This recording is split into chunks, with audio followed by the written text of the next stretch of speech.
Dezembro, né? O ano acabou e todos nós estamos mais velhos. Não quer dizer que estamos melhores, pelo menos no homem exterior definitivamente não estamos, mas esperamos que no fim do ano estejamos melhor.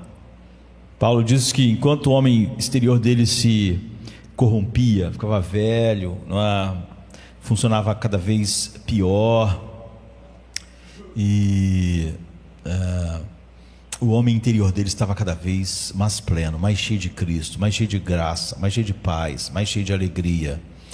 No final do ano como esse só vale a pena se isso aconteceu conosco, se nós estamos melhores, nossa paz cresceu, nosso amor, nossa alegria em Cristo,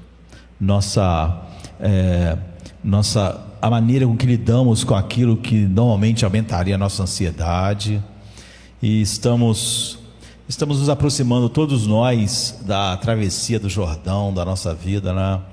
No vale, mas estamos cada vez melhores para esse momento sublime.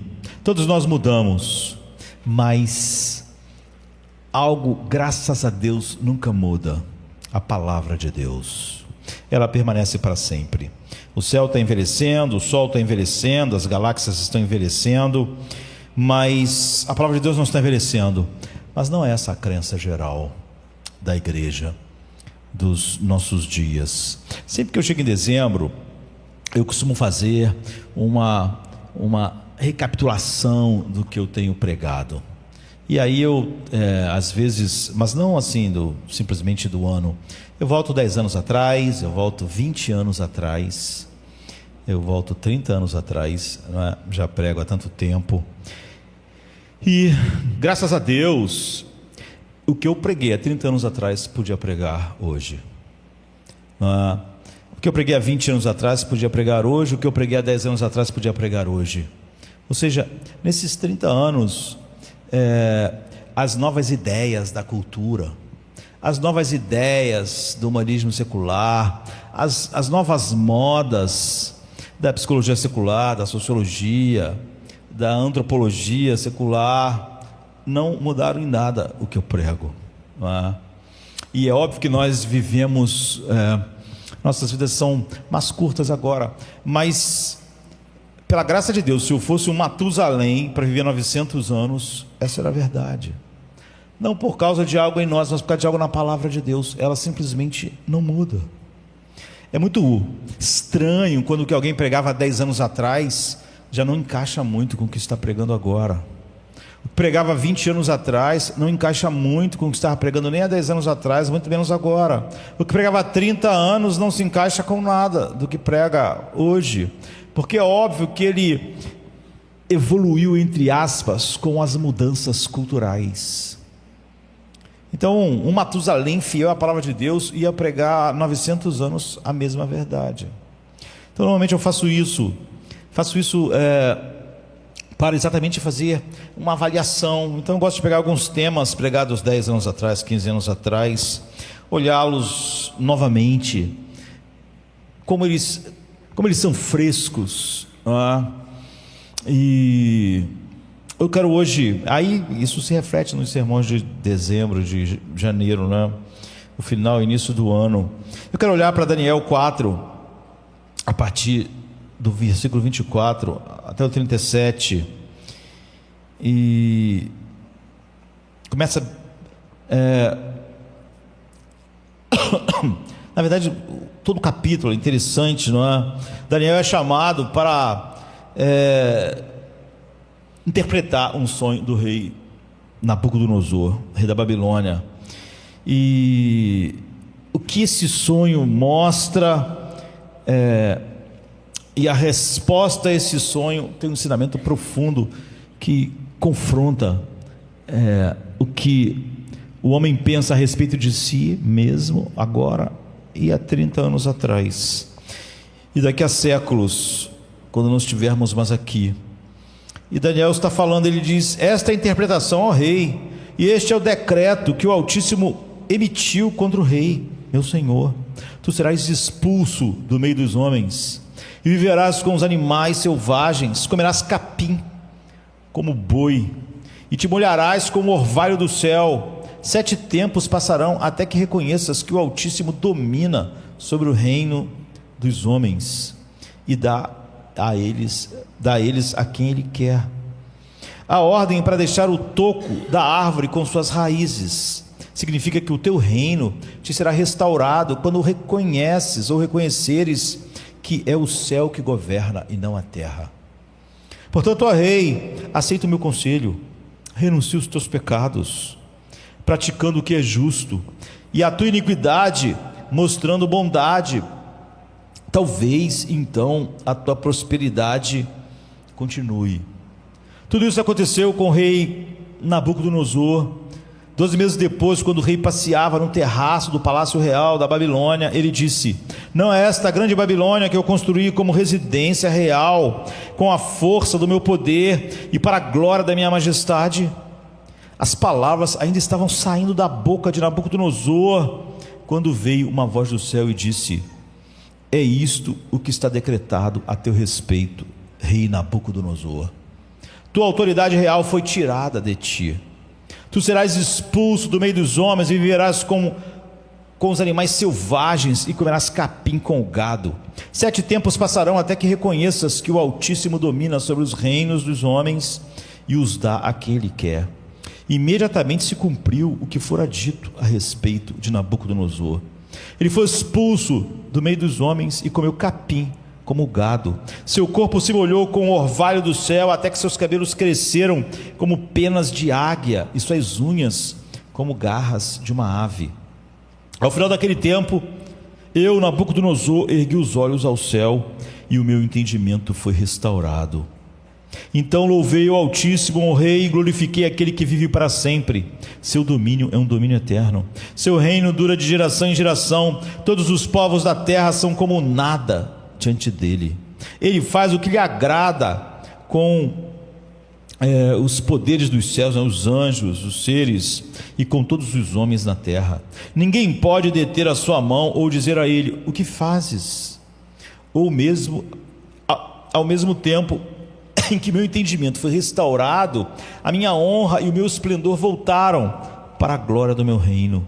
Meus conselheiros e nobres me procuraram, fui restaurado ao meu trono e me tornei ainda mais poderoso do que eu era antes. Agora eu, Nabucodonosor, louvo e exalto e glorifico o Rei dos céus, porque tudo o que ele faz está certo, e todos os seus caminhos são justos, e a todos os que andam em orgulho ele se compraz, se alegra em humilhar.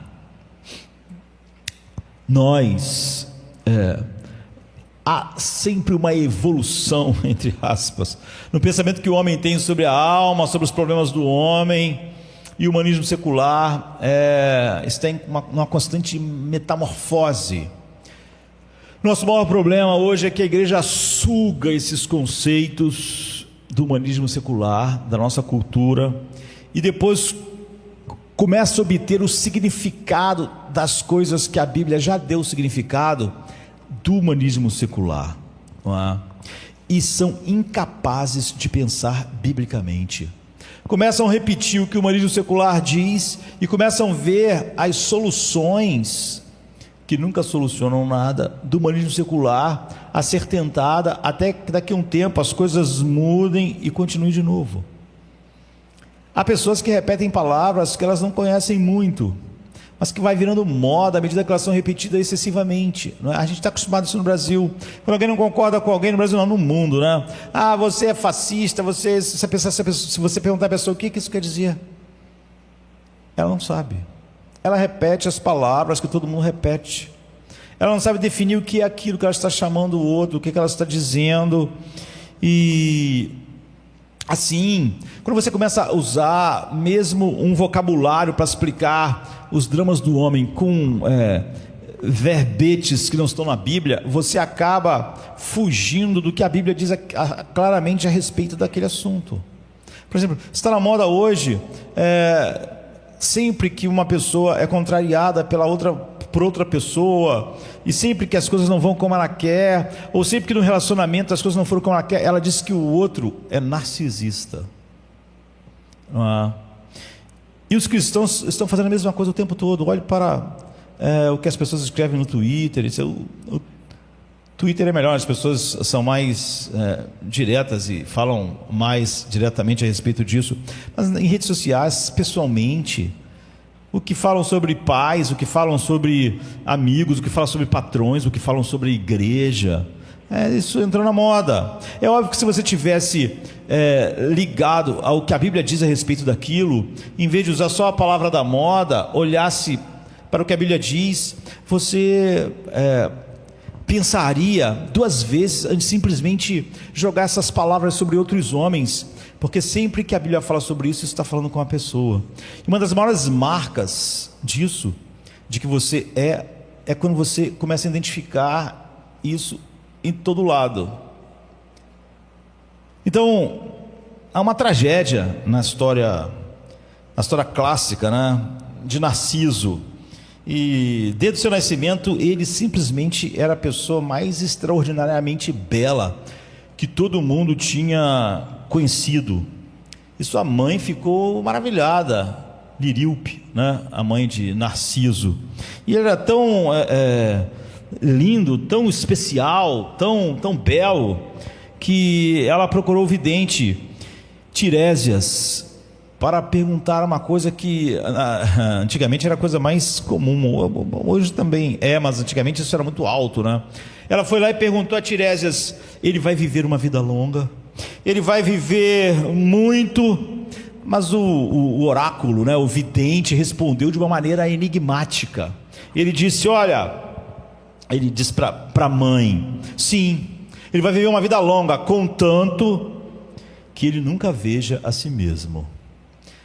Se ele nunca vê a si mesmo, ele vai viver uma vida longa. A resposta foi tão intrigante que Liríope não deu tanta importância à resposta. Ela achou que aquilo era um enigma. E os anos passaram e Narciso cresceu e a beleza dele se tornou uma lenda.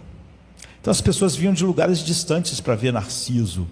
E até seres muito, muito belos ficavam completamente encantados por ele. As ninfas se apaixonavam por ele, mas ele não conseguia ter a visão de ninguém como belo e realmente atraente. Há uma ninfa que diz para ele: você é o mais belo que as flores da primavera, meu coração pertence a você. E as respostas de Narciso eram sempre do tipo: você acha que o seu amor me interessa? Vai embora, você é patética. É como se a gente dissesse hoje: você não se enxerga, não é? Essa talvez fosse uma frase básica de Narciso: você não se enxerga. E ele falava isso para ninfas, não é? E há uma ninfa famosa que a deusa Hera jogou uma maldição sobre ela. O nome dela é Eco. E essa ninfa, por causa dessa maldição, ela não conseguia falar, ela só falava a mesma coisa que alguém falava para ela. Algumas vezes pode dar certo, né, queridos? Porque se você falar alguém assim: tudo bem? A pessoa responde: tudo bem. Você acha que ela está conversando contigo, mas se a pessoa é só eco e só sabe falar, repetir como um eco o que você diz, logo a conversa vai ficar complicada, né? Porque tudo que você fala, ela repetia. Então ela vivia mais em silêncio. Mas ela, como todas as ninfas, se apaixonou por Narciso. E uma vez ele está passando na floresta e ela vai seguindo ele meio que escondida, até que ele percebe, diz: olha, quem está aí? E ela responde: quem está aí? Porque ela só consegue, essa é a maldição dela. E ele diz: apareça. E ela responde: apareça. Porque ela não pode falar nada. E até que Narciso consegue encontrá-la com a sua esperteza, e ele pergunta: o que você quer de mim? E era uma ninfa também, uma ninfa linda. Ele diz: você é tão tola quanto a todas as outras pessoas que eu encontrei, saia do meu caminho. Como ela não queria responder essas mesmas coisas, ela não fala nada, sai, fica arrasada. E essa é é a contínua relação de Narciso, e os deuses ficaram extremamente irritados com a arrogância sem fim de Narciso, tão voltado para si mesmo. Quando você pensa nisso, você vê, você começa os cristãos, como os cristãos começam a usar as expressões, mesmo que não entendam muito elas, que o mundo usa. O meu patrão é narcisista, o meu marido é narcisista, minha esposa é narcisista. As pessoas fogem do gancho, porque elas têm diagnóstico diferente da Bíblia. É só por isso que elas podem falar isso. Você vê essa centralidade de Narciso em si mesmo. É definição de quê? Ora, tanto Agostinho quanto Lutero disseram que a definição de pecado é o homo incurvatus em si, o homem curvado sobre si mesmo. Ou seja, todo pecado é narcisista. Cada vez que alguém peca, ele se preferiu a Deus, ele se viu como mais importante, como mais belo, como mais glorioso. Ele viu sua mente como mais gloriosa do que a mente de Deus, viu sua escolha como mais preciosa do que aquilo que Deus proibia. Não há como pecar sem que um pecado seja narcisista. É por isso que Agostinho e Lutero chamam o pecado do homem curvado para si mesmo, encantado consigo mesmo, amante de si mesmo. Agora é óbvio que se eu olhasse assim, eu teria dificuldade de dizer assim, aquele ali porque todos os seres humanos precisam ouvir e aplicar a si mesmo de tal maneira que seria muito difícil o ser humano realmente conectado com o que a Bíblia diz a respeito disso, realmente olhar para outras pessoas e achar que elas têm um problema com isso, e elas não têm. Porque essa pessoa oraria como? Senhor, obrigado, porque eu não sou como os demais homens, roubadores. Eu oro tantas vezes, eu faço tantas vezes. Isso é o pecado. Todo pecado é narcisista. Sempre que alguém rouba os verbetes do mundo, ele transforma num algo que não é pecado, e algo que ele pode ir aplicando a outras pessoas, enquanto ele foge do gancho, e ele ficou cego ou surdo para a verdade de Deus. Então os deuses ficaram tão aborrecidos com a arrogância de Narciso, que um dia, quando ele caminhava pela floresta, fizeram ele encontrar uma lagoa, que as águas eram tão paradas, tão límpidas, tão puras, que elas eram simplesmente um espelho perfeito. Sabe, mas que no passado as pessoas não tinham espelhos como nós tínhamos. Todos os reflexos que eles viam nas superfícies polidas eram muito não tinham precisão, não é? Mas essa lagoa era simplesmente perfeita, e os deuses então fizeram ele sentir sede. Ele se inclinou sobre essa lagoa para beber, e então ele se viu, como Tiresias disse que ele não podia se ver. E ele perguntou: quem é essa criatura divina? Quem é essa criatura maravilhosa, linda, seus cabelos dourados, olhos brilhantes, pele perfeita, tudo perfeito. Ele achou que aquilo era tão maravilhoso que parecia um Deus. E ele não sabia inicialmente que era o reflexo dele mesmo, mas ele se apaixonou instantaneamente por aquele ser. E ele começou a falar com a lagoa: venha até mim. Ele queria estabelecer uma comunhão. E quando ele colocava a mão na lagoa, a lagoa tremia e desaparecia. E ele falava: não, eu te imploro, não me deixe, não fujas de mim. E dia após dia, então, ele permaneceu diante daquela lagoa, de tão apaixonado que ficou. Ele acreditava que aquele era o amor da sua vida, era tudo que importava. E ele dizia: você é cruel. Ele começava com um reflexo: porque tu me rejeita exatamente como eu já rejeitei todo mundo na vida, todas as ninfas, todo mundo que eu rejeitei, tu me rejeita da mesma forma. Finalmente, depois de bastante tempo, Narciso percebe que é ele mesmo, que ele vê na lagoa. Mas só que ele diz para si mesmo: é tarde demais, meu coração está perdido, eu me amo sobre todas as coisas. E ele ficou consumido por essa obsessão, ele passou a não comer, não beber, e ele foi definhando da sua beleza por não comer, não beber e ficar à beira daquela fonte o tempo todo, e ele morreu na beira da lagoa. E os deuses, num gesto de compaixão para um fim tão triste, criaram uma flor branca com a parte interna dela dourada, né, ou amarela, e o nome dela é Narciso, até hoje. A gente chama essa flor de Narciso. Na hora de ele morrer, Narciso murmura para o reflexo que foi o seu tormento, sua obsessão, sua morte, sua destruição. Ele diz assim: se ao menos eu tivesse amado outros como amo você, este amor que eu tenho por você é a coisa mais vazia do mundo.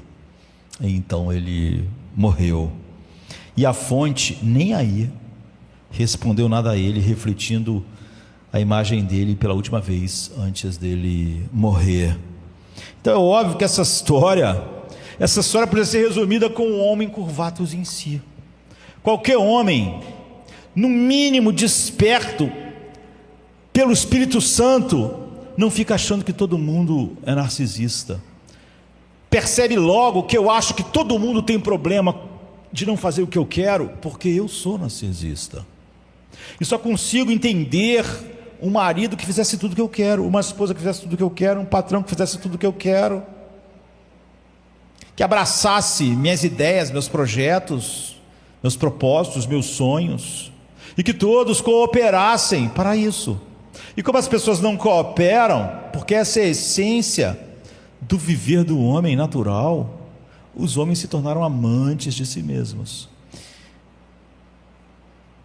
Em Narciso a gente vê então uma vaidade, isolando uns dos outros, cada um tendo todos os seus problemas. Tiago diz: de onde vêm as contendas entre vós? Não é dos desejos, das paixões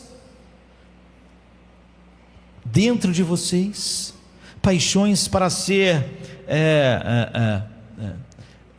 para que todos se conformassem às suas próprias ideias. Por isso as contendas acontecem. E então você tem essa planta, essa flor. Você pode ler, entrar no terceiro livro das Metamorfoses de Ovídio, onde a história é contada. E até hoje já colocaram, por isso a história está ligada a isso, né? Os narcisos sempre dão em beiras de lagoa, como a história vai. Mas hoje, a partir do final do século XIX, a Freud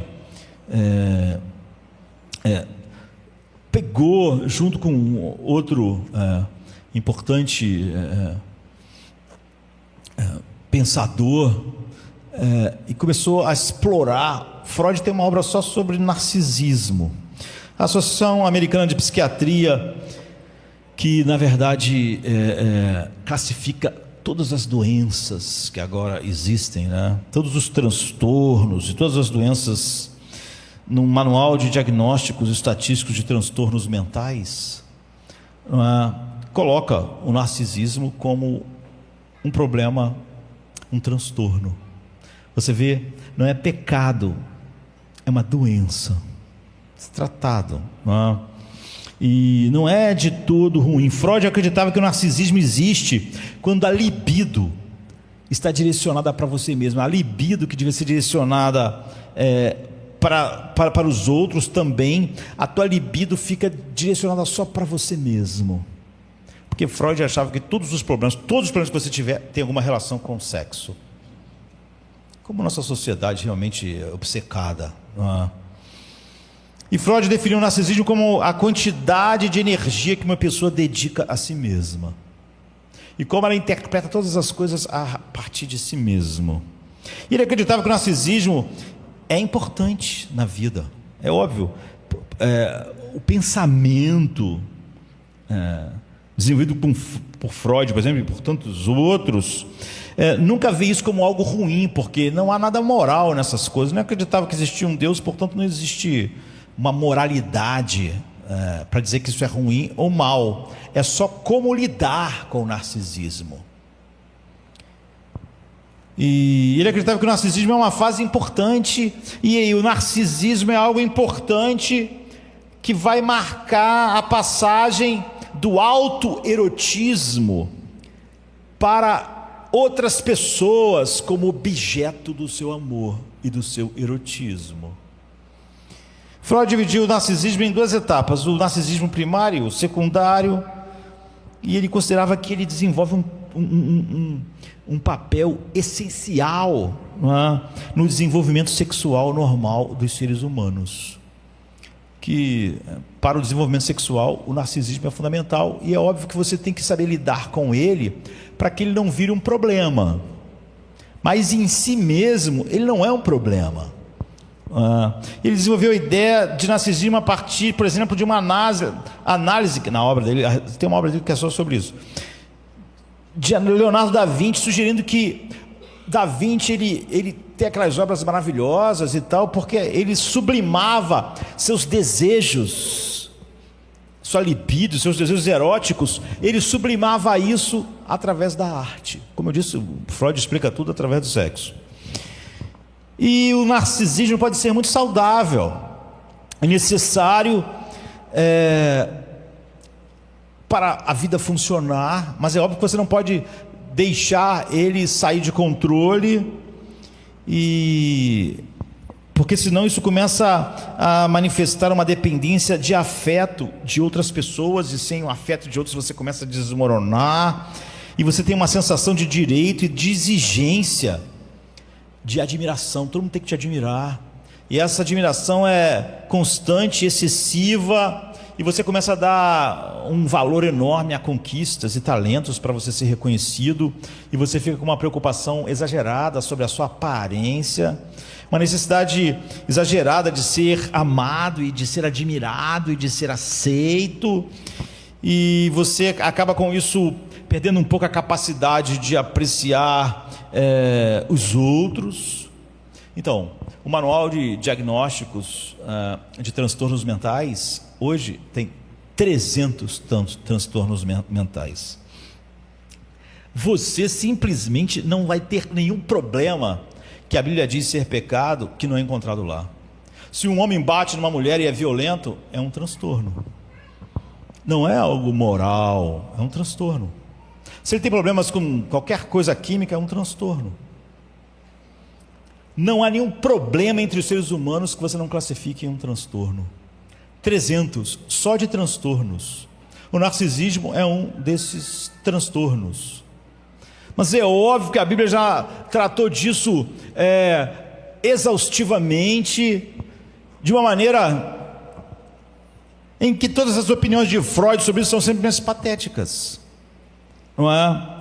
E quando você olha como a Bíblia fala a respeito disso, você vê que ninguém está fora do gancho, porque essa é a própria definição do pecado. E é óbvio que não é um transtorno, não é? E é óbvio que essas pessoas não têm nenhuma receita para isso, de tal maneira que elas têm que dizer que aquilo é bom, mas deve ser mantido dentro dos limites adequados. Então nós vimos a história de Nabucodonosor. Certamente todas as pessoas que estavam à volta daquele homem, que era um homem acima de todos os outros homens, em poder, em riqueza, etc, etc, em decisões, certamente deviam achar que ele era narcisista. Ele era orgulhoso. Ele era um pecador, escravizado pelo seu pecado, pela sua própria natureza, que, como você viu, Lutero, Agostinho, a Bíblia define como o homem encurvatus em si. Essa é a definição não de orgulho, mas de pecado, porque não tem como haver pecado sem o orgulho primeiro. Como eu disse, todo pecado é narcisista. Então, quando eu começo a medir, eu penso sobre narcisismo não com as categorias bíblicas, mas com as categorias seculares, eu começo a achar que todo mundo que me contraria de alguma maneira é narcisista. Mas na verdade, essa é uma das evidências do narcisismo. Eu não posso ser contrariado. As pessoas têm que fazer as coisas que eu quero. Senão eu acho que elas são... Se eu tivesse uma noção bíblica, eu ia ver que esse mal está em todos os homens. E todos nós temos que ser libertos dele. E é isso que a Bíblia faz. Óbvio que não é o que o Freud faz, que é só... como a libido está funcionando e ela pode começar a funcionar de maneira errada, e o erotismo, e que é a causa de tudo isso, como vai ser a causa de todos os outros transtornos. Como eu disse, não há nada. Se uma criança é desobediente, você tem um transtorno para ela. Se você não consegue se relacionar bem com as pessoas, tem um transtorno para você. Já são 300 transtornos de personalidade. Não há de doenças, não há, que não são pecados. Não existe mais nenhum pecado que não esteja em algum transtorno, nenhum. Leia o manual. Não há nenhum pecado que você diga, está aqui. As pessoas, para fugir do gancho, às vezes falam assim, não, é porque existe 4, 5 espécies de ansiedade. Leia a Bíblia e vê se isso é verdade. Leia se a Bíblia dá 5 tipos de ansiedade. Se uma coisa é forte demais em nós, não quer dizer que aquilo nos isenta. Se eu tenho uma raiva tão grande que eu não consigo controlar e saio matando todo mundo, na Bíblia e no bom senso, não vai dizer que eu então devo ser visto como um pobre coitado porque eu tenho um transtorno que me faz assim. Só mostra que aquilo em mim tomou proporções absurdas. Mas não, se uma pessoa ao lidar com a morte fica totalmente apavorado, mais do que o normal, então aí a gente já fala que é um transtorno. Se as pessoas têm medo da morte comum, a gente fala que não é. Ou seja, quanto maior é algo, era como se eu dissesse que quanto maior é o orgulho de alguém, eu mais diagnostico aquela pessoa como não pecadora, porque esse amor próprio esse amante de si mesmo tão grande, só pode ser um distúrbio. Então eu costumo dizer que quando você lê essa história aqui, a única coisa que é engraçada sobre Nabucodonosor é o nome dele, que é um nome realmente único. Acho que não teve outro Nabucodonosor, teve, né, o segundo e tal, mas ninguém mais na história botou o nome dos seus filhos assim, é um nome estranho. Mas no século 6 a.C., 600 anos antes de Cristo, ele era um monarca absoluto do Império da Babilônia. E o que isso significava? Que ele era um dos senhores do universo. Ele era uma dessas pessoas que, pelo seu poder, influencia, pelo menos aparentemente, o destino do mundo, o destino da história. Hoje, sabe, essas pessoas que têm tanto dinheiro hoje, tanto dinheiro, que eles conseguem influenciar para onde as sociedades estão indo, mesmo que parte da sociedade não queira, eles têm meios de fazer isso. E hoje, naquela época, na obra de Tim Wolfe, ele diz que os mestres do universo são os maiores investidores de Wall Street. Naquela época, ele descrevendo esses senhores do universo na sua famosa obra, Tom Wolfe, né, diz assim: no seu íntimo ele se considera parte daquele pequeno grupo de elite, mestres do universo, que dizem, com meu grande poder e para a glória da minha majestade, realmente eu atingi o topo do mundo, e é certo que eu interfira em como as coisas vão acontecer. Mas aqui está alguém que os mestres do universo de hoje, mesmo os maiores bilionários, não tem nem perto o poder que ele tinha. Ele realmente era um mestre do universo, porque ele era um monarca absoluto. Tudo dependia do que ele queria e do que ele não queria. Cada parte do mundo inteiro conhecido estava sobre o reinado de Nabucodonosor. Só o que era desconhecido que não estava sobre o seu reinado, o que não importava, não é? Então, de todo mundo que sua civilização conhecia, ele era o monarca absoluto, e assim ele construiu talvez a cidade mais incrível da história. Nós hoje temos cidades incríveis, não é? Nova York, Londres, Paris, etc. Mas são várias cidades assim. Mas imagine se no mundo hoje existisse uma cidade que fosse tão mais magnífica do que todas as outras do mundo, que ela fosse lendária. Era assim.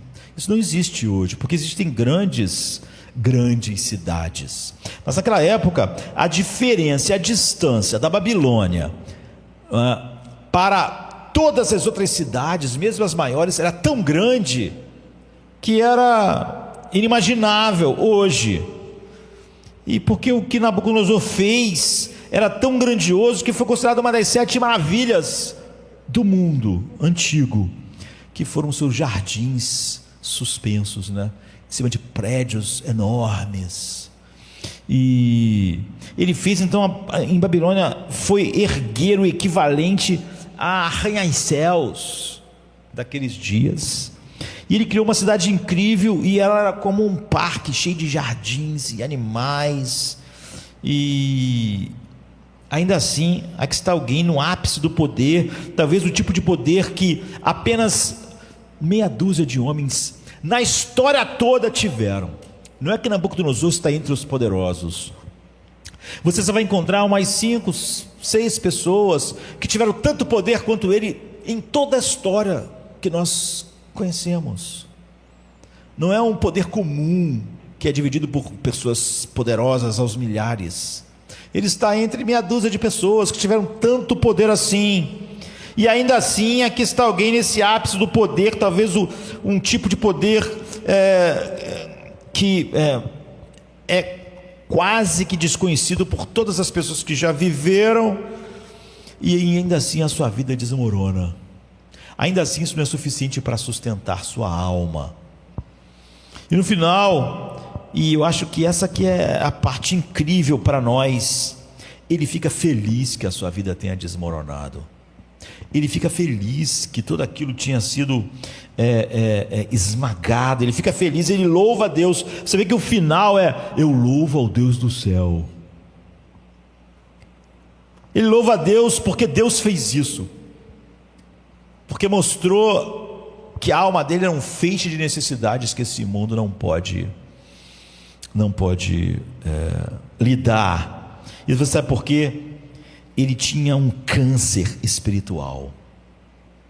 Certa vez eu estava pregando, falei que alguém tinha um câncer espiritual, e alguém na internet falou assim: você não devia usar essa palavra, porque essa palavra é muito terrível. Queridos, o câncer espiritual é muito pior do que o câncer no corpo.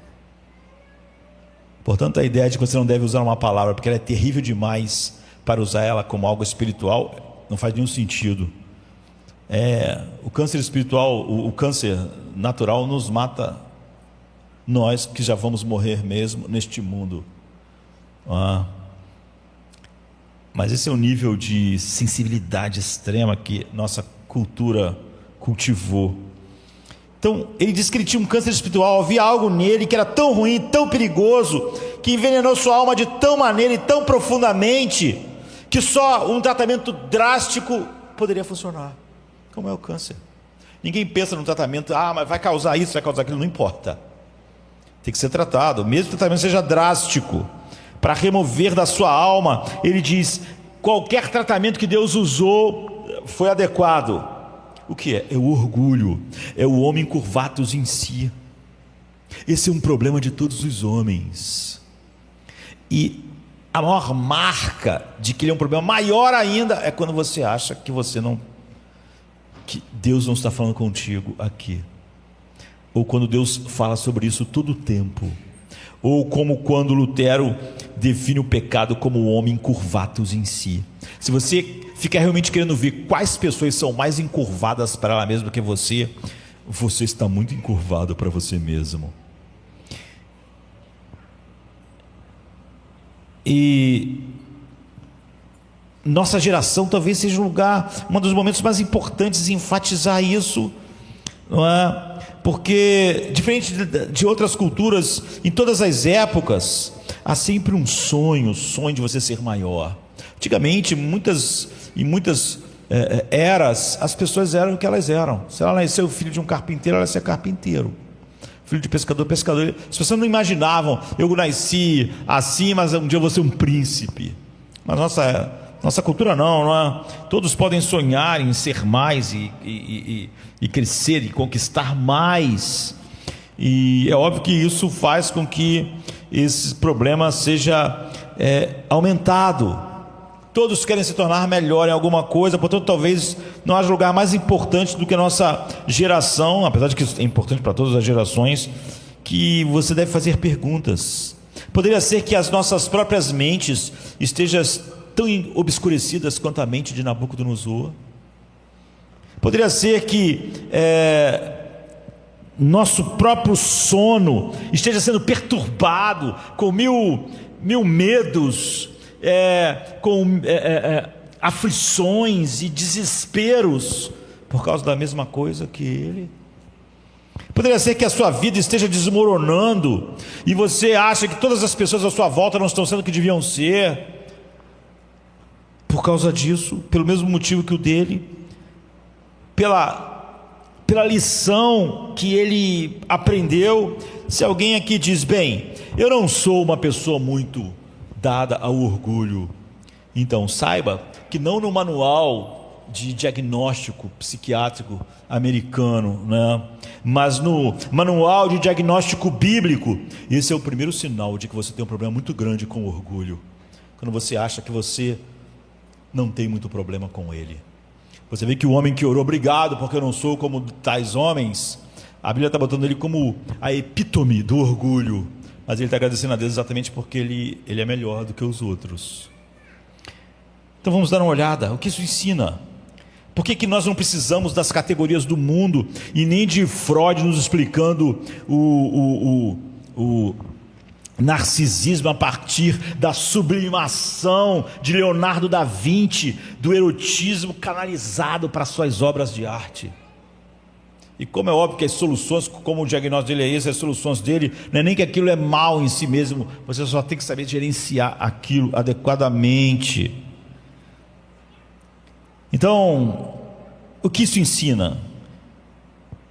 Ouça, o texto diz, primeiro ela fala sobre o sono, não é?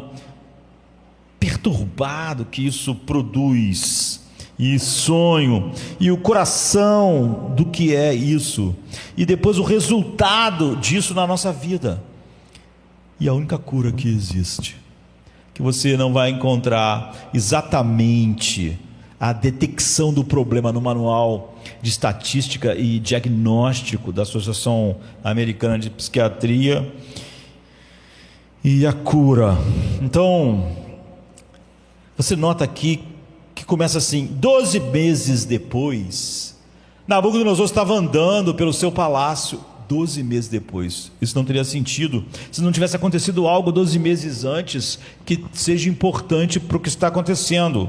Então, o que aconteceu 12 meses antes? Se você ler o início, aqui está alguém que você pensaria que nunca seria ansioso.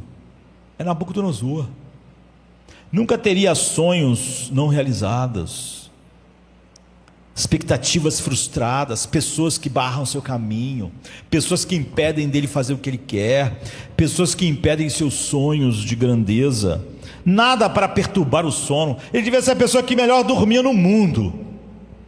Nada para perturbá-lo. Aqui está a única pessoa no mundo que não precisa temer ser demitida, perder alguma coisa. Ninguém sequer tem coragem de rebaixar Nabucodonosor. As pessoas se prostram diante dele. Talvez você diga, sim, mas ele deve ficar sempre preocupado com o seu exército, com exércitos inimigos. Que exército? Ele dominou o mundo inteiro. Ninguém tem um exército. Hoje há exércitos poderosos, o americano, mas outras nações têm exércitos, a China, etc. Mas Nabucodonosor está num mundo que ele não se preocupa com exércitos inimigos, porque só ele tem um exército. Ninguém tem um exército, ninguém pode atacá-lo. Ele é um monarca absoluto. Isso quer dizer que ninguém mais tem exércitos. Ele diz no versículo 4, lá no início do capítulo: eu, Nabucodonosor, estava em casa, em meu palácio, tranquilo e próspero. Tive um sonho que me deixou com medo. Que sonho é esse? Enquanto eu estava deitado na minha cama, as imagens e visões que me passaram pela mente me aterrorizaram. Tranquilo e próspero, e eu fiquei aterrorizado por um sonho. Nós compramos as soluções do humanismo secular. Você vê, o homem mais poderoso do mundo tem um sonho e não consegue ter mais paz, não consegue mais dormir tranquilo. Ele quer que as pessoas deem o significado disso. Ele não consegue mais simplesmente viver com aquela realidade. Ele teve um sonho e ele viu uma árvore que chegava até os céus, uma árvore enorme, tão cosmicamente grande essa árvore era, que tudo que estava na terra estava debaixo dessa árvore. Imagine, todos os animais da terra, todas as montanhas da terra, todos os tesouros da terra, estava tudo debaixo dessa árvore, tão grande que a árvore era. Todo mundo se abrigava, vivia e estava debaixo dessa árvore enorme e magnífica. Mas de repente, no sonho de Nabucodonosor, uma voz do céu disse: derrubem a árvore, arranquem suas folhas, espalhem seu fruto, e que o orvalho do céu repouse sobre aquele toco nu durante 7 tempos. Agora, o que esse sonho queria dizer? Ele não tinha mais paz, não tinha mais paz. Chamou todos os sábios, os magos, todo mundo estava numa situação difícil, porque não conseguia interpretar o que era aquilo. A gente sabe como isso acontece mais de uma vez, e Daniel era um dos homens que eram responsáveis por isso. Ele acaba estando no meio desse problema aqui. E a voz diz assim: para que os viventes saibam. Por que essa árvore vai ser cortada? Para que os viventes saibam que o Altíssimo domina sobre o reino dos homens, e dá a quem Ele quer, e coloca sobre eles o mais humilde dos homens. Bem, Nabucodonosor fica totalmente perturbado, é claro. Então ele chama Daniel, como tinha chamado outros, e já estava todo mundo numa situação difícil, porque ninguém sabia interpretar. E Daniel vai contar o sonho. Ele sabe o que o sonho significa, e Nabucodonosor diz para ele: me diga o que significa. Daniel é um homem de Deus, e Daniel ficou pálido, porque hoje, e eu não critico Daniel, hoje os pastores têm medo de pregar a verdade, porque as pessoas não vão gostar. Eles pregam o humanismo secular porque a cultura vai gostar, porque ele não quer desagradar as pessoas que ouvem a verdade de Deus. Quando você prega ela, você pode pregar ela, como eu estava fazendo no início, 30 anos atrás, 20 anos atrás e hoje. E você pode pegar um sermão, por exemplo, de 30 anos atrás, ele diz a mesma coisa, porque o evangelho não muda, nem o homem. Mas Daniel tinha razão para ficar pálido. Se as pessoas têm medo só de ser desaprovado por um punhado de gente, ou por uma cultura, imagine dizer o que ele vai dizer para Nabucodonosor. Daniel ficou pálido, ficou aterrorizado, e disse ao rei. Apesar disso, você vê, Daniel falou a verdade. Aquele homem tinha a vida de todo mundo nas suas mãos. Tu, ó rei, é esta árvore. Sabe essa árvore que a terra inteira está debaixo? Então, é o teu reino. Tu é essa árvore gigantesca. Nós só gostamos de ouvir bons sermões, bons no sentido de dizer o que a gente quer. Por isso que hoje é muito mais apreciado ouvir o humanismo secular do que a pregação da palavra de Deus. É muito melhor o manual de diagnósticos com os 300 só transtornos para explicar o que nós temos, do que alguém dizer que o que nós temos é pecado. Daniel, apesar de saber que o ser humano não gosta de ouvir o que ele não gosta sobre ele, e pior ainda dizer isso para o ser humano mais poderoso, um dos mais poderosos, não da época, mas que já existiram em todas as épocas, Daniel disse: Deus está vindo te humilhar, Nabucodonosor. Deus está vindo para derrubar você. Deus está vindo para mostrar que você não é um mestre do universo, que você é só um homem, como todos os outros homens, que você é fraco,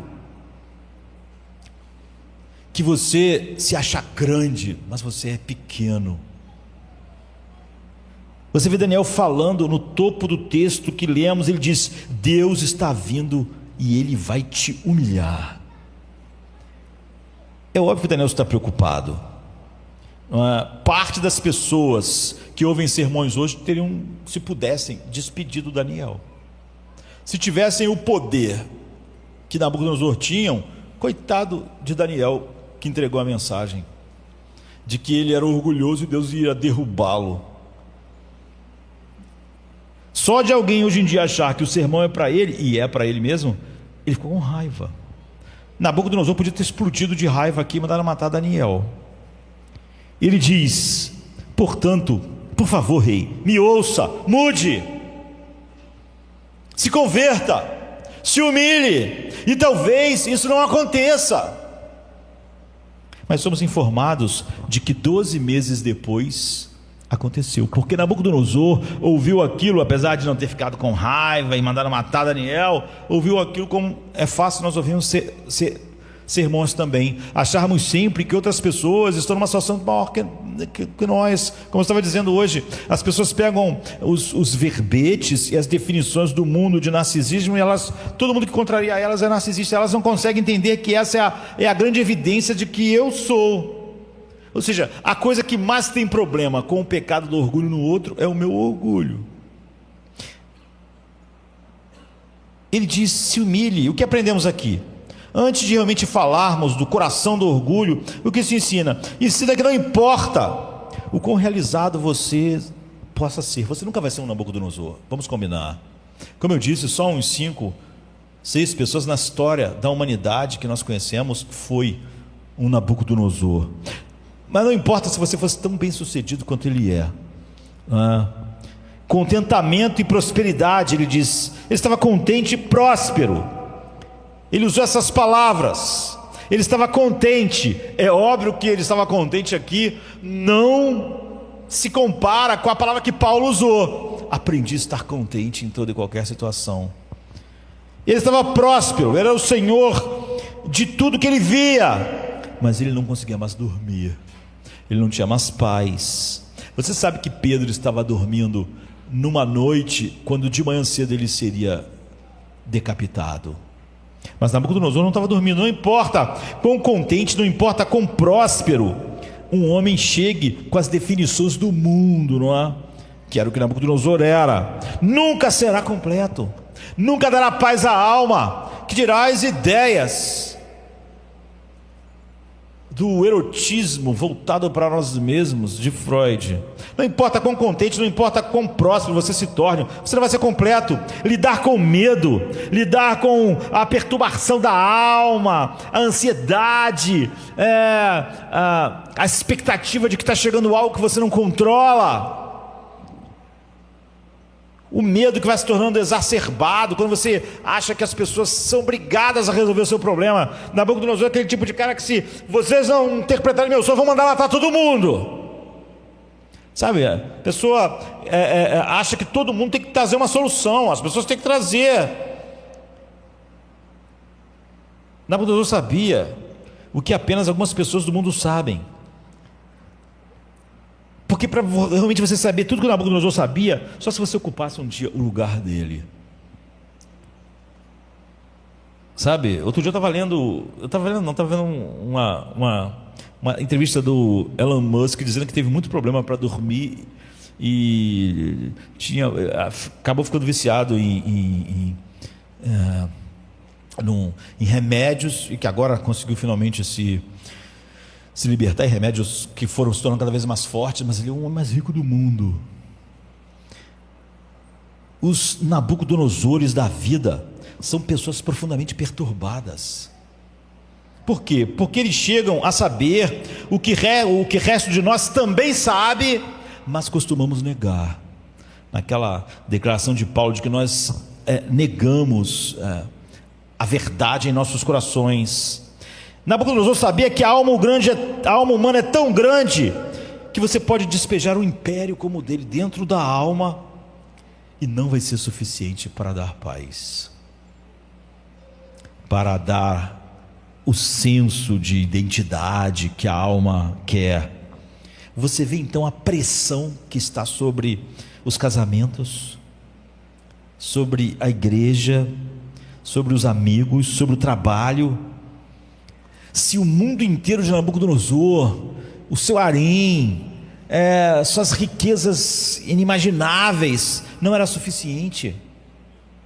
As pessoas hoje em dia estão cobrando do seu cônjuge que seja suficiente, estão botando em outros a culpa dos vazios, medos, horrores da sua alma. Só pode ser porque o meu cônjuge não está sendo o que ele quer. Os casamentos todos sucumbem. Todo mundo, se puder, acaba te contando um problema do seu casamento. Todos esperavam mais. Todos esperavam mais dos seus amigos. Todos esperam mais da igreja do que ela pode ser.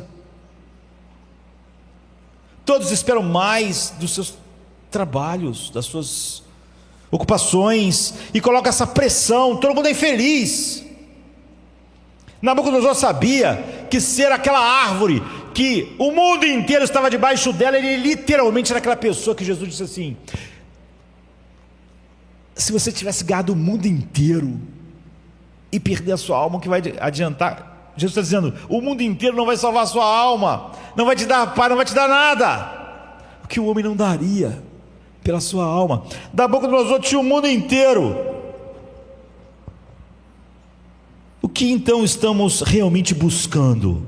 Veja, apenas os Nabucodonosores do mundo podem entender isso finalmente. É por isso que eles se desesperam ainda mais, porque eles não conseguem contentamento nem com o mundo inteiro, nem sendo uma árvore em que tudo que existe está debaixo dela. Nem assim o homem curvatus em si de Nabucodonosor está satisfeito. E é por isso que eles se desesperam, porque eles não conseguem contentamento. E diferente dos outros que têm sonhos, ele já passou disso. Ele sabe o sonho que o casamento vai resolver, o sonho que meu trabalho vai resolver, que mais dinheiro vai resolver. Esses sonhos já não funcionavam para Nabucodonosor, porque ele já tinha todas essas coisas em excesso. Ele não consegue dormir, algo está errado, algo está faltando. O que poderia ser tão grande que, se você despejasse o mundo inteiro, ainda não encheria. Eles não sabiam que uma vez, C.S. Lewis coloca isso, quando em Nárnia não tem mais Natal, né?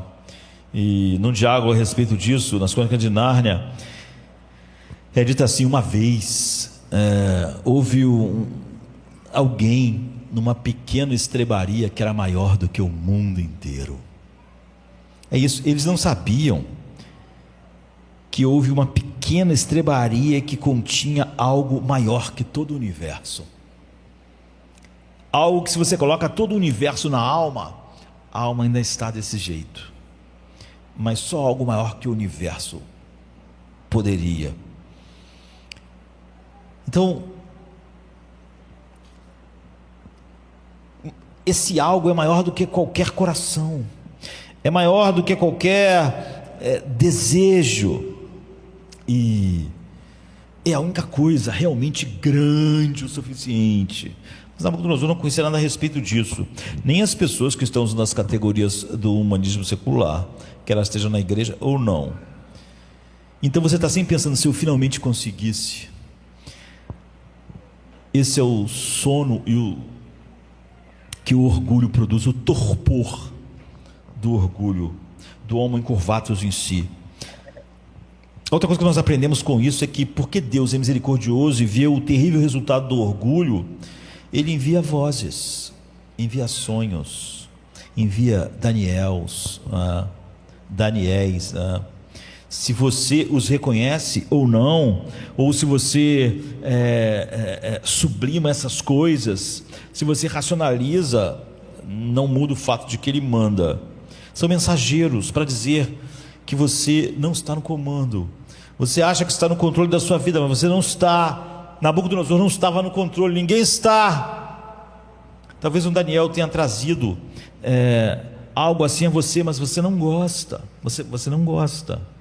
Ou se você não reage mal, como ainda bem que Nabucodonosor não reagiu, mas também você continua fazendo as mesmas coisas, como Nabucodonosor continuou até 12 meses depois. De qualquer forma, Nabucodonosor não ouviu Daniel, não mandou matá-lo, mas também não ouviu. Na verdade, sem o Espírito de Deus, John Newton dizia que pregar para vacas e para seres humanos é a mesma coisa. Se o Espírito Santo não agir, é a mesma coisa. John Newton diz. 12 meses depois ele se levanta e diz: não é essa grande Babilônia que eu construí para minha residência real, pelo meu grande poder e para a glória da minha majestade. Isso é orgulho. Isso é narcisismo na definição do homo incurvatus em si ao máximo. Nenhum homem em Adão está livre disso. Esse é o problema de todo homem. Como eu disse, todo pecado é narcisista. Cada vez que você peca, você se colocou como mais importante do que Deus. Se colocou no centro da onde devia estar Deus. Se colocou a tua mente, tua sabedoria como maior do que Deus. Não há um pecado que não seja narcisista. Um homem só pode estar completamente livre disso quando não houver mais nenhum pecado em sua vida. Portanto, não haverá nenhum orgulho em sua vida. Portanto, todos os homens, se eles olham para tudo que a Bíblia diz sobre orgulho, eles imediatamente olham para si mesmos. Se eles estão sendo guiados pelo Espírito de Deus. Quer ver o que isso é? Quando ele fala que Deus humilha o orgulhoso, não está falando daquele tipo de... às vezes a gente usa palavras com outros significados, isso confunde, não é? A gente há um escritor, mas na verdade não é um escritor, Isaac Dinesen, porque na verdade é uma mulher que usava esse pseudônimo, né? Karen Christensen. Ela era uma baronesa dinamarquesa. Ela diz assim: o orgulho é a fé na ideia de que Deus teve quando nos criou. Ela está tentando falar de orgulho de uma maneira boa, não é? Ou seja, o que a Bíblia ensina é que você não é um acidente. Deus criou você com dignidade e dentro de um propósito que Ele tem no coração. Ou seja, você não é a mera obra do acaso, porque senão você não tem significado. Ela está dizendo que esse é o único lugar onde você devia se maravilhar e criar uma estabilidade. A minha vida só é preciosa porque ela não é minha. Só é preciosa porque ela é de outro maior, que tem um plano maior, e ela se encaixa em algum propósito. Ela não é um acidente evolutivo. E isso é a única coisa que pode trazer uma segurança que ela quis chamar de um orgulho sadio, mas na verdade não era uma boa descrição, porque nos confunde. Mas não é, sabe, alguém que está tão confiante que não é nada e ainda tem a cabeça erguida diante do mundo. Paulo, por exemplo, diz: eu sei em quem tenho crido, estou certo de que Ele é poderoso, não tenho minha vida por preciosa. Tu vê, essas confianças estão todas fora de Paulo, estão todas em Cristo. Mas não é isso que acontece com Nabucodonosor, né? Ele diz: Deus pode humilhar o orgulhoso. O orgulho espiritual, e é espiritual, apesar de que é óbvio que Freud acha que é só um problema no seu erotismo, é aquele que olha para a vida e para todas as coisas da vida e diz: eu mereço isso, fiz isso com o meu poder, mereço receber determinada glória. Então o orgulho, primeiramente, ele olha para as coisas boas da sua vida e diz: eu conquistei meu trabalho, minha família, minha vida, conquistei isso. É o que Nabucodonosor está dizendo. Se as coisas vão bem na sua vida, você diz: isso aconteceu porque eu trabalhei mais, porque eu fui mais inteligente, porque eu usei melhor as coisas. Você diz: fui eu que fiz isso. Em segundo lugar, o orgulho olha para a vida e as coisas boas e diz: eu tenho isso porque eu mereço, eu fiz por onde? ter isso aqui. Então o orgulho nos faz olhar para a vida como uma profunda sensação de que aquilo nada mais é do que devido a nós, pelo que nós fomos, pelo nosso trabalho, por como nós agimos. E você pode estar na igreja e ficar falando que tudo é por graça, mas você acha que merece o que você tem, porque você usou mais a sua mente, você usou mais as suas capacidades, e quando você olha para outras pessoas, você acha que você realmente merece o que você tem. O orgulho pode se manifestar tanto numa vida boa quanto numa difícil, né? Eu tenho essas coisas porque eu trabalhei duro para tê-las. Mas quando a sua vida vai mal, você começa a se sentir miserável, sentir pena de você mesmo, porque você sente que você merece mais do que você está recebendo, que você fez por merecer mais e tem menos do que você merece. É a mesma coisa operando quando você não consegue as coisas. Então você começa a dizer: isso não é justo, não é justo, eu não ter isso, eu mereci algo melhor. Há um filme, né, Amadeus, de 84, que é um estudo profundo do orgulho, da inveja, e de como isso funciona dentro de nós, o homem curvatus em si, o narcisismo. E no século XVIII, em Viena era a capital cultural da Europa, que era a capital cultural do mundo, né? E Salieri está internado num hospício, e está com transtornos mentais, e há um padre, Vogler, que vai falar com ele lá, porque ele tentou se suicidar, e ele conta então sua vida, e como a sua vida mudou quando ele conheceu o Wolfgang Amadeus Mozart. É um dos melhores filmes que eu já vi, que é um jovem compositor com talento, mas com um comportamento totalmente infantil, irreverente e totalmente, realmente desconcertante, o comportamento de Mozart. E Salieri fica consumido pelo orgulho, e ele se recusa a aceitar que tanto talento tenha sido dado para alguém tão desprezível, inconsequente e fútil como Mozart. Então há vários diálogos de Salieri que vão mostrando isso. A primeira vez que Salieri encontra Mozart, finalmente ele tinha escutado a música de Mozart várias vezes, mas quando ele vai encontrar Mozart, ele diz: eu vou saber, quando eu olhar para ele, ele é tão genial, ele é tão divino, que quando eu olhar para Mozart, eu vou saber que é ele. Então ele vai nessa festa que Mozart está, e ele ouve a sua música, a sua genialidade, mas ele vê que na festa tem um cara que tem um comportamento mais ridículo de todos. E quando ele descobre que aquele cara é Mozart, ele fica completamente arrasado. E quando ele ouve a música, ele diz: essa música não era do homem, não podia vir do homem, porque Salieri era um grande músico, era de Deus. É óbvio que isso é um dom. É óbvio que isso é um dom. Ele diz: quando eu ouvi a música de Mozart, era como se eu estivesse ouvindo a voz do próprio Criador. E ele faz uma pausa e continua com desprezo: e Deus deu esse dom para essa criança insolente e ridícula. Aqui vemos como Salieri começa a duvidar. Aqui a fé de Salieri em Deus que ele tinha, né, começa a desmoronar, porque ele sente que é injusto Deus dá aquilo a Mozart e não a ele. E ele começa a rejeitar Deus, após perceber que Mozart é imbatível como um compositor, e provavelmente nunca terá um igual durante toda a história, o que é verdade. Ele um dia está passando e olha para um crucifixo, e ele começa a falar em voz alta: por que eu?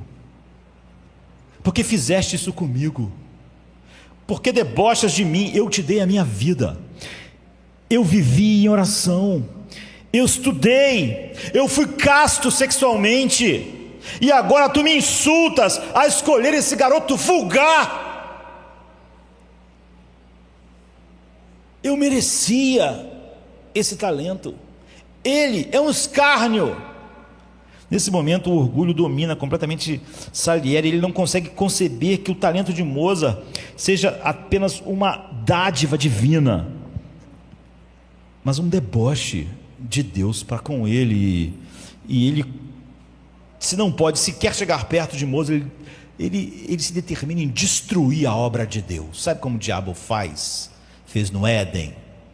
Então, ele quer destruir a obra de Deus.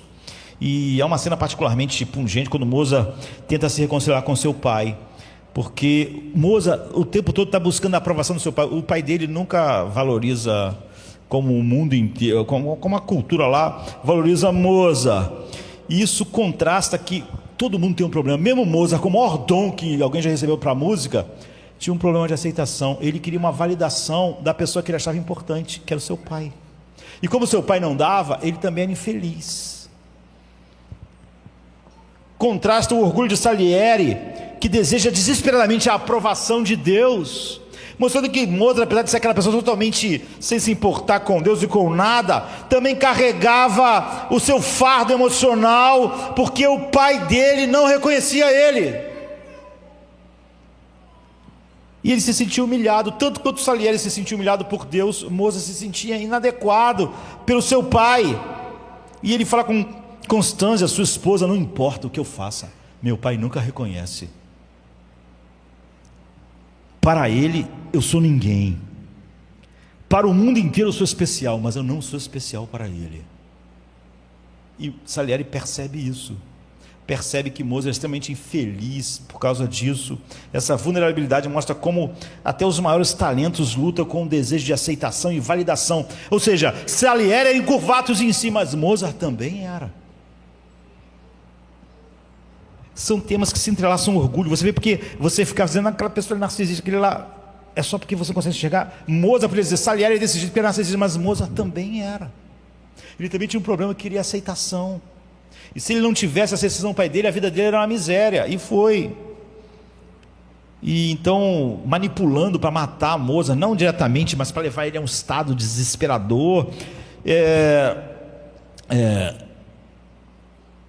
Ele encomenda um Requiem a Mozart.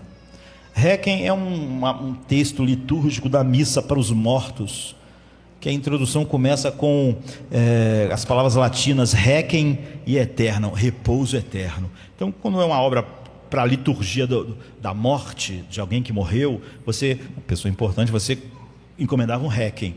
E ele encomenda um Requiem. E ele se veste meio como o pai de Mozart na hora que faz o pedido, usando aquelas máscaras que eles usavam naquela época. E isso tudo perturba Mozart. Ele já está doente porque bebe, porque tem um monte de problemas emocionais sem fim. E Salieri, consumido por orgulho e inveja, ao testemunhar a felicidade, a facilidade com que Mozart compõe. No final, Mozart está tão doente que está na cama e ele pressiona para acabar o Requiem. E Mozart não pode escrever mais, não está mais em condição. Ele diz: não, eu escrevo. Ele era um grande maestro. E então Mozart começa a dizer como vai ser o Requiem para ele. E ele vai escrevendo, e cada vez ele ficando mais maravilhado, né? Porque Mozart está sem nenhum instrumento. Ele diz: aqui vão entrar os violinos fazendo isso, e o piano vai fazer isso. Põe na partitura, vai entrar em dó, tal, e começa a dizer. E Salieri vai ficando cada vez mais. Ele diz: como você consegue fazer isso? E ele tem que falar para Mozart, mesmo sendo excelente: para, não estou conseguindo acompanhar. E o cara só está deitado na cama, parece que está morrendo. Ele fica incrédulo quando a maior parte das partituras estão prontas. Ele fica incrédulo com o que Mozart fez deitado numa cama, dizendo para ele que era para ele escrever. E ele diz: sim, perfeito. Ele pergunta: como você faz isso? E essa cena é o auge do conflito interno de Salieri. Ele conhece que ninguém vai ser jamais capaz de criar como Mozart cria. E isso não o deixa ele alegre. Ele fica destruído por dentro. E há um monólogo final no filme que ele diz, ele está na cadeira de roda num sanatório, e ele declara: eu sou o santo patrono dos medíocres. Enquanto ele é empurrado na cadeira, ele diz: mediocridade está em toda parte, eu a saúdo, eu a abraço. Nós, medíocres, somos a norma desse mundo. Mozart, não, ele está além de nós, mas nós o matamos. Eu o matei. Sabe? Aí você vê que o orgulho está em Nabucodonosor, grandioso, está em Salieri, que vê essas coisas, mas ele acha que ele merece. Salieri, ele é alguém que odeia a graça de Deus. Ele diz: por que Deus deu esse dom a Mozart? Por que não deu a mim? Facilmente você acredita nas doutrinas da graça, mas fica muito chateado quando Deus graciosamente dá outras coisas às outras pessoas que não é você. Portanto, não é bem na doutrina da graça que você acredita, porque você não pode colocar a graça de Deus circunscrita só a determinadas áreas. Se Salieri realmente acreditasse na graça, ele ficaria maravilhado de Deus ter dado aquilo. Se ele soubesse realmente que ninguém merece um dom daquele, nem ele, nem Moza, ele ficaria maravilhado, mas ele não consegue, porque ele sente que merecia. O orgulho então cria essa espiral destrutiva. Quando você tem e está no topo igual Nabucodonosor, e quando você está abaixo como Salieri.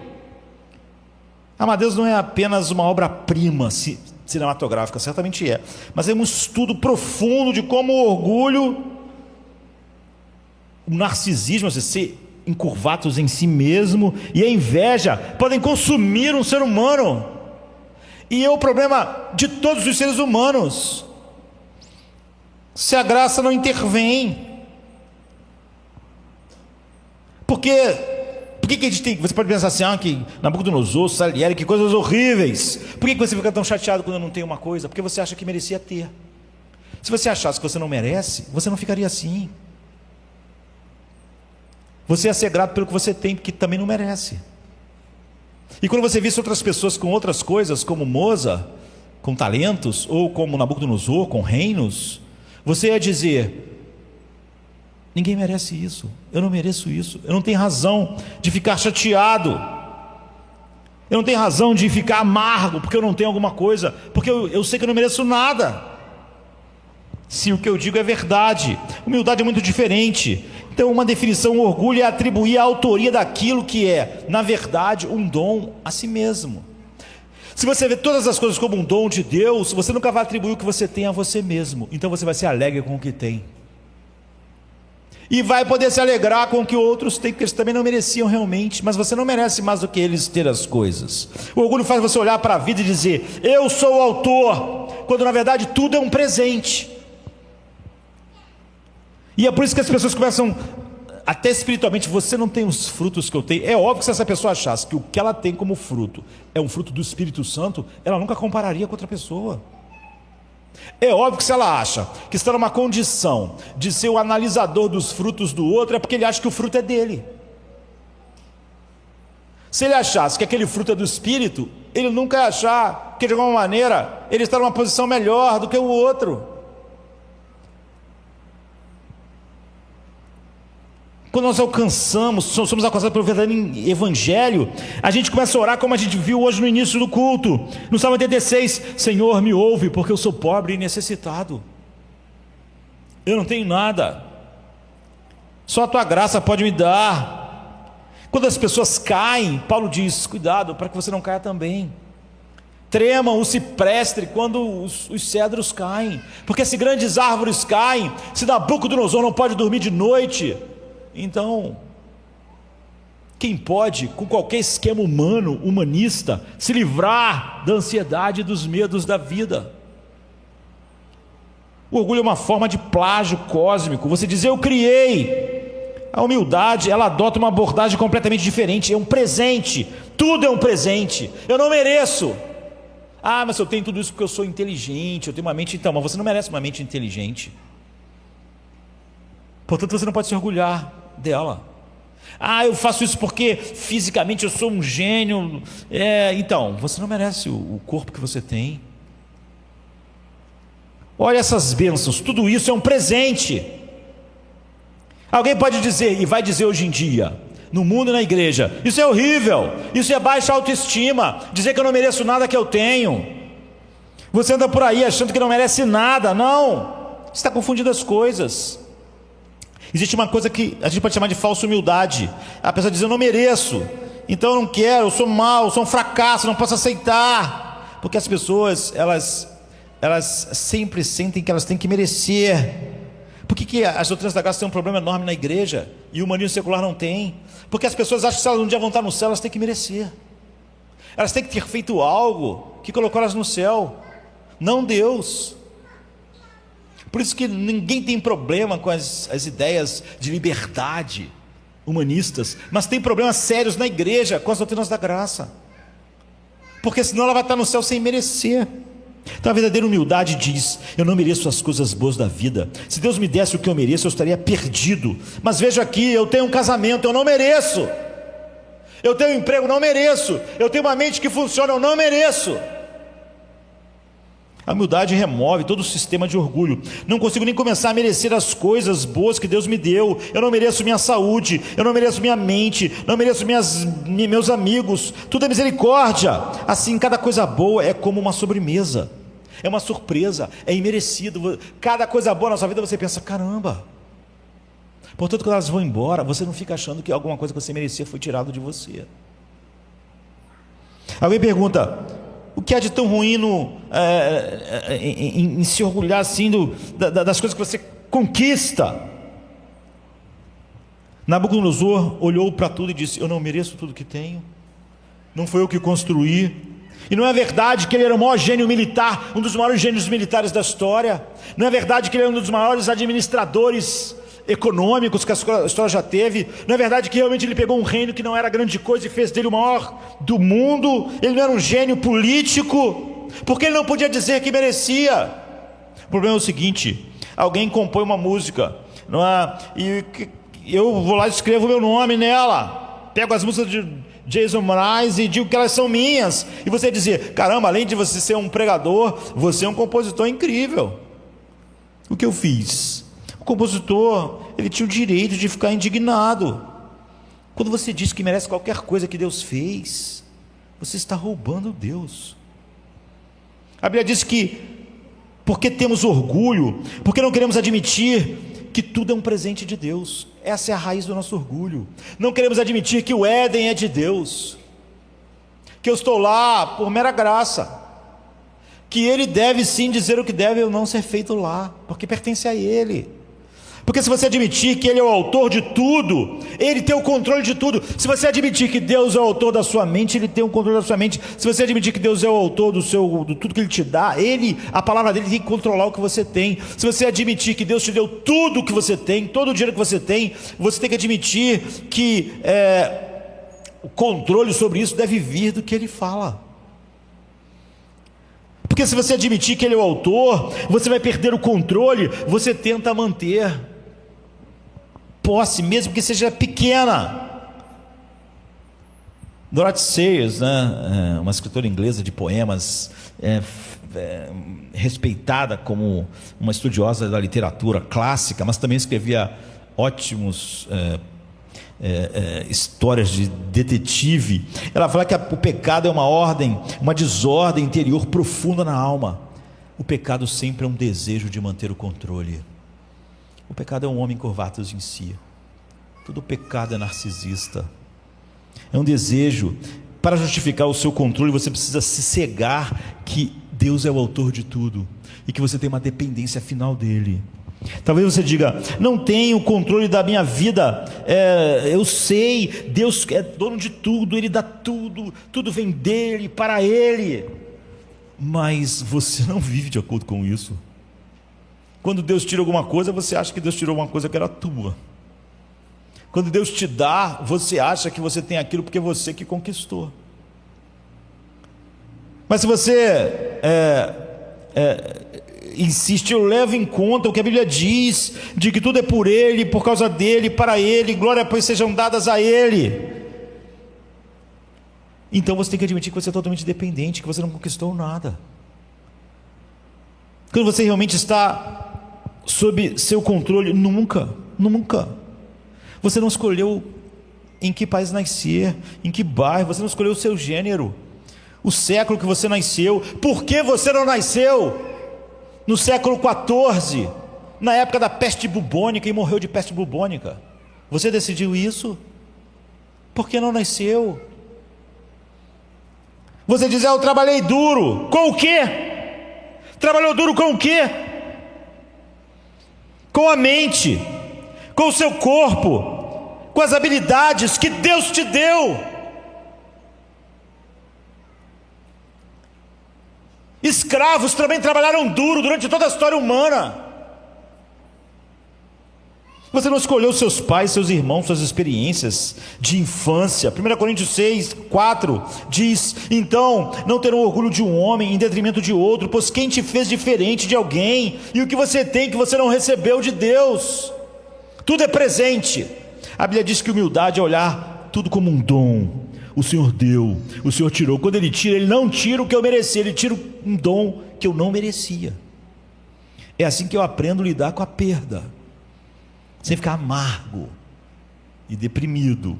Uma vida feliz é aquela que recebe tudo como um presente, é uma vida voltada para si mesmo, e miserável é aquela que olha para tudo e diz: eu mereço que as pessoas todas ajudem os meus sonhos, que todos se enganjem em me agradar. E quando as pessoas não fazem isso, eu digo: vocês são narcisistas. Mas eu sou narcisista. Estou exigindo que o mundo inteiro viva para a realização do que eu quero. O resultado, Nabucodonosor se torna um animal. Entendemos o que aconteceu. Ele ficou realmente com um problema mental. Sabe por quê? Porque até a tua mente é Deus que te dá. Foi algo físico, foi algo em sua mente, não sabemos. Agora sabemos que ele pensava ser um animal. Só que o negócio das pessoas que falam: daqui para frente eu sou um gato, mas ela quer viver mexendo no celular, na internet. Gato mexe na internet? Gato anda no muro, faz cocô na terra. A pessoa é um animal, é um gato. Aí bota uma coisinha aqui no pescoço, bota uma roupinha de gato, aí vai para o YouTube, aí faz uma página. Que gato é esse? Que gato é esse? Ele realmente achou que era um bicho, então ele foi viver como bicho. Ele foi lá, começou a viver com os animais, os cabelos cresceram e ele ficou 7 tempos, o que é provável que é 7 meses, ou 7 estações no máximo, cerca de 1 ano e meio. Então, a gente pode dizer, é uma daquelas desgraças que acontecem na mente. Não foi culpa dele, coitado, mas lógico que foi, era uma lição. Isso nos mostra que o orgulho desfigura a humanidade. Deus está dizendo a Nabucodonosor: porque você insiste em ser mais do que eu te criei, eu vou fazer você ser menos do que eu te criei. Essa é a condição de todos nós. Nós insistimos no Éden em ser mais do que Deus nos criou para ser. Então Deus agora fez de todos nós muito menos, mortais, finitos, escravos do pecado, porque nós queríamos ser mais do que Ele criou para nós sermos. Nabucodonosor queria ser mais do que um homem, então agora ele vai ser um animal. É isso. Não é um ato arbitrário de Deus. Ele que deu a sanidade de Nabucodonosor, não devia a ela, mas já que ele queria ser mais do que um homem, Deus quer nos ensinar algo. Quando uma criança mente, os bons pais sabem que a disciplina deve ser consequência natural. Filho, se você crescer mentindo, não acho isso engraçado. Não vou te defender lá na escola pelas suas mentiras. Se você crescer mentindo, você vai criar um buraco entre você e as pessoas. Você vai ter problemas na vida. Isso vai te isolar. Portanto, já que não podemos confiar em você, você não pode fazer isso, não pode fazer aquilo, não pode fazer aquilo outro. Você tem que entender como a mentira é algo sério. Deus faz assim: o orgulho te transformará no animal. E eu vou te mostrar, Nabucodonosor, literalmente como isso acontece. Como o orgulho nos torna como animais? Eu tenho que acabar, né? Primeiro, o orgulho nos impede de empatizar. Animais não têm imaginação, animais não têm arte. Outro dia eu estava lendo uma pesquisa que, por mais que eles ensinassem aos gorilas coisas, eles fazem coisas que só os seres humanos fazem. Eles perceberam que o gorila nunca quer aprender nada, porque o gorila, ele nunca acha que outro ser sabe mais do que ele mesmo. Então ele não tem ânsia de aprender. Você pode ficar se esforçando a aprender uns truques, aprender a fazer umas coisas, mas ele mesmo não tem aquela coisa, você tem que aprender, porque esses seres aí sabem muito mais do que eu. O gorila se acha, assim, é o que ele está dizendo, é o que a pesquisa estava dizendo. Então você nunca vai conseguir incutir, mesmo esses animais que parecem mais inteligentes do que outros, um desejo de aprender, porque eles não percebem que ele tem nada para aprender com outro ser. Eles não têm nada para aprender além do que eles já sabem, então eles não têm interesse no aprendizado. O orgulho age dessa maneira conosco. Você nunca é mais humano do que quando é compassivo, mas o orgulho vai acabar logo exatamente com isso. O orgulho faz você entrar na sala e pensar: como essas pessoas podem me ajudar? Faz você chegar numa igreja e dizer: como essas pessoas vão me ajudar a viver uma vida incrível, um casamento incrível, isso aqui é incrível. Não vai me ajudar? Não gosto disso. Pensei que era para me ajudar. Pensei que o pastor existia para me ajudar, pensei que as irmãos existiam para me ajudar, pensei que as pessoas no trabalho existiam para me ajudar. Elas não vão me ajudar, então não gosto. Como é que elas vão realçar minha imagem? Como é que elas vão fazer, abrir espaço para me mostrar meus dons incríveis? Isso destrói tua humanidade. Isso é o homem encurvado em si. E isso é óbvio, todo pecado é narcisista. Você não percebe o sofrimento dos outros, você não percebe nada, você percebe suas grandes necessidades. Segundo, o orgulho faz você agir motivado por instinto de sobrevivência do ego, como o animal faz. Isso os animais têm, eles têm um instinto de sobrevivência, não é? Eles fazem qualquer coisa para sobreviver. Você se sente ameaçado por qualquer coisa, você reage. É assim, até uma barata faz isso. Já te matar uma barata e ela não fica lá, não tenho medo. Não, ela é uma barata, mas ela sai correndo. É o instinto. Sempre se proteger, sempre se proteger. Se você tem isso, se você está em todos os ambientes pensando como as pessoas podem me ferir aqui, ou elas vão me jogar para cima, ou elas estão me atacando, elas estão fazendo isso, você age como um animal. É esse instinto de sobrevivência do ego, como um animal. Você se sente ameaçado, porque você, não como uma barata, que alguém está com um chinelo, um gigante. Imagina, eu fico com pena da barata. Eu não conheço nenhum animal do meu tamanho em comparação à barata. A barata vê simplesmente um gigante correndo atrás dela com um troço na mão. Você nunca sentiu o pavor que uma barata sente quando você quer matar uma barata. Mas você não, você se sente ameaçado porque alguém é mais inteligente, porque alguém é mais bonito, porque alguém tem algum talento que você não tem, ou porque alguém ocupa uma posição que você não ocupa. Você se sente ameaçado. E você foge de qualquer situação na qual você parece mais fraco, não mais inteligente, não mais. O orgulho faz você odiar pessoas orgulhosas, ou que você acha orgulhoso, porque todo orgulhoso atrapalha outro orgulhoso.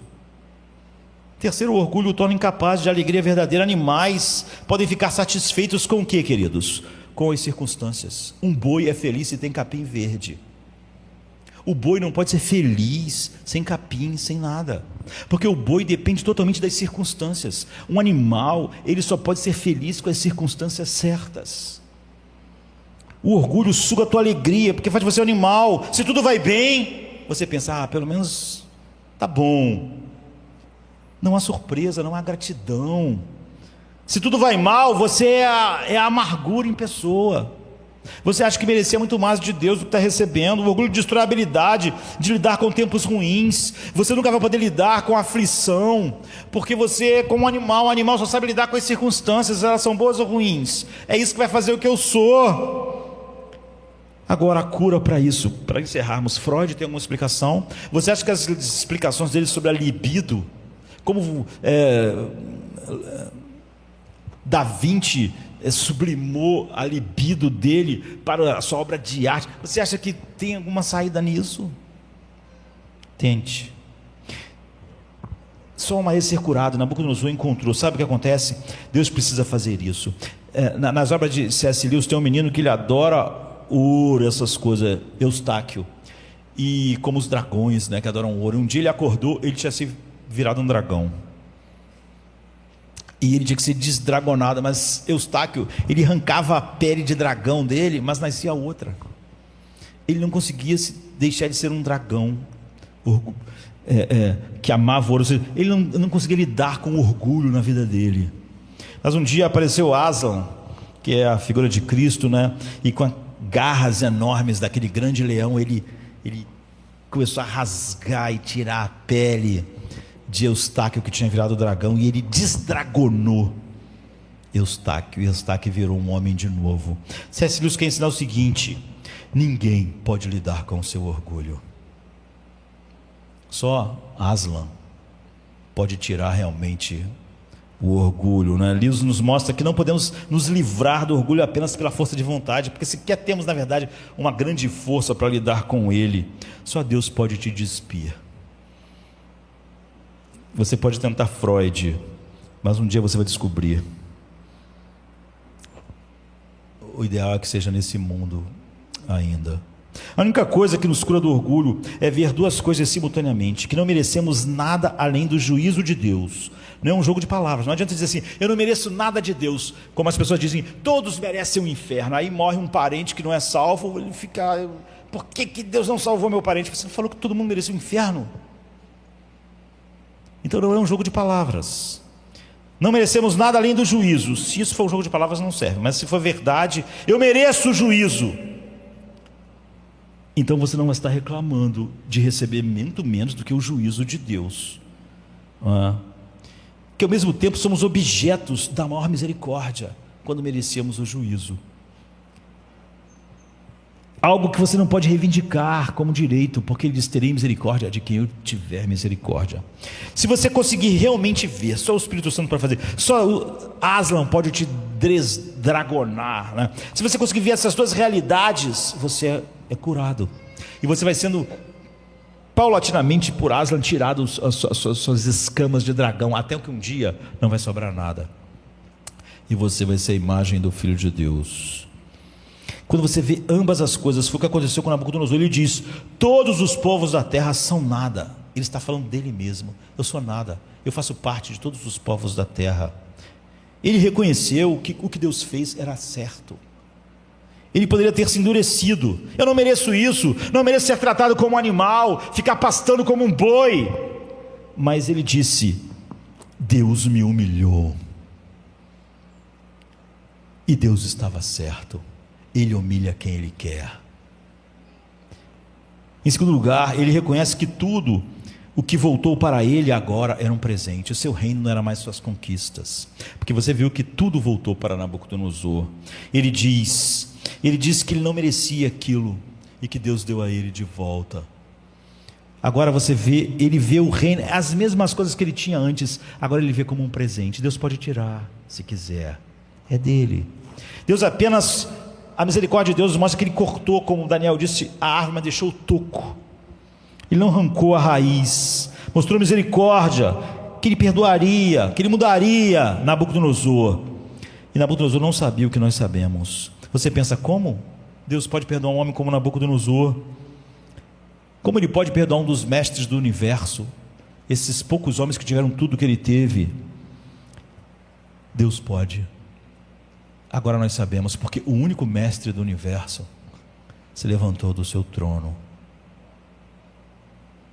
O único por quem todas as coisas existem, porque dele, para ele são todas as coisas, levantou do seu trono. O único mestre do universo se esvaziou de tudo. Isaías 52 diz: ele será exaltado, mas muitos se horrorizarão, pois ele será desfigurado além da aparência humana, e parecerá um animal, né? E assim ele purificará muitas nações, e os reis se calarão diante dele. Você vê Jesus, que é o mestre do universo, a Bíblia diz: ele não parecia mais um ser humano. Ele foi açoitado, ferido, traspassado, não parecia mais um ser humano. Por quê? Para nos purificar. Todo pecado é narcisista, queridos. Só quem não entende o Evangelho realmente fica comparando os narcisistas. Mesmo um cara igual Freud admite que todo mundo é. Ele só constrói o problema de uma maneira errada, como um transtorno, e na verdade como algo que pode ser bom, e tem soluções erradas. Em nosso orgulho, nós tentamos ser mais do que seres humanos. Queremos ser como deuses, e começamos a agir como deuses. Foi isso que Narciso fez. Você vê que mesmo na mitologia grega, os deuses lá ficaram indignados, né? Por isso Jesus teve que se tornar menos do que ele era, porque nós, que ele vai salvar, se tornaram mais do que eram. Ele foi desfigurado para que pudéssemos receber sua justiça. Deus fez aquele que não conheceu o pecado por nós, para que nele nós fôssemos feitos justiça de Deus. Se você for curado do orgulho, Daniel diz o que você vai fazer. Primeiro, você olhará para o céu como Nabucodonosor, e em qualquer situação vai dizer: tudo o que tu fazes é justo. Tirar tudo que eu tenho, me colocar como um animal comendo capim, é justo. Por isso que livros, como coisas ruins acontecem a pessoas boas, fazem tanto sucesso no mundo. Por isso que o humanismo faz tanto sucesso na igreja e as doutrinas da graça não. Porque achamos difícil lidar com o sofrimento, queridos. Qual é o grande problema nosso com o sofrimento? É porque nós achamos que não merecemos. A nossa maior problema com a doença não é a doença, é que a gente acha que aquilo não podia estar acontecendo conosco. Não é certo, não podia, não merecemos. Não merecemos que nossos filhos tenham doenças, não merecemos ter doenças, não merecemos. A maior parte do nosso sofrimento não vem da coisa em si, é o fato de que nós achamos por que isso está acontecendo, por que isso entrou na minha vida. O maior problema nosso com o sofrimento é o nosso orgulho de achar que nós não merecíamos aquilo. Nós não dizemos como Nabucodonosor: tu és justo em fazer eu comer capim com os animais, eu mereço, eu preciso da tua misericórdia. Então achamos difícil lidar com o sofrimento porque nós achamos que merecemos um tratamento melhor. Nós achamos que merecemos melhor de Deus do que Ele está dando. Porque achamos difícil lidar com todas as coisas sempre assim. Mas o cristão sabe que o mundo é muito melhor do que merecemos. Nosso mundo é cheio de dor, de morte, de violência. Mas todo verdadeiro cristão sabe que esse mundo é muito melhor do que o que a gente merece. Que a nossa vida tem sido muito melhor do que a gente merece, que o que os nossos pecados merecem é infinitamente pior do que o que nós temos recebido. Isso muda a nossa perspectiva sobre o sofrimento. Você chora porque sofrimento é sofrimento e dói, mas você nunca vai dizer a Deus: por que isso está acontecendo? Por que fazes isso? Você vai buscar nele mesmo a consolação que Ele pode dar. A lidar com o sofrimento depende de você entender que você recebe muito, que você merece muito pior do que o sofrimento que você está experimentando. Em segundo lugar, Daniel diz que Nabucodonosor olhou para todos os outros como tão dignos da indignação de Deus, mas como podendo ser objetos da sua graça. Se você é um acidente, você vive como quiser, mas a sua vida não tem sentido, e você vai viver num desespero existencial, não tem jeito. Mas você sabe que os artistas amam suas obras, e se Deus criou todas as coisas com um propósito enorme, todas as coisas mudam, mesmo que esses propósitos incluam coisas muito, muito, muito difíceis. Você só realmente compreendeu e sabe que você realmente compreendeu que Deus é Deus quando você realmente perde todo o controle, e você nunca pensa que você pode ou deve ter o controle de nada na sua vida. Tu humilha quem tu quiseres, exalta quem tu quiseres, tu faz o que quiseres com os exércitos dos céus e com os homens na terra. E você diz: tu és o autor, a história tem que ser do teu jeito, tu é o autor da minha vida, a minha história tem que ser do jeito que tu escreves. Ele é capaz de humilhar os orgulhosos. Todo pecado é narcisista, e ele só é tratado pelo Evangelho dessa forma. Pai, obrigado pela manhã de hoje. E sexta-feira chega trazendo a noite em seu manto. Jesus em súplicas, enquanto Pedro sucumbe ao encanto do sono. Judas, com seu beijo, selou o destino. Traição que esboça o pranto. No silêncio da noite, a esperança parece se esconder, mas o eco do domingo aos poucos começa a nascer. Pilatos em sua indecisão, o sinédrio em conspiração, a turba em escárnio desconhece a ressurreição. Discípulos fugitivos, corações partidos, Maria em lágrimas, Pedro nega, o galo canta, anunciando amanhã que tarda. É sexta.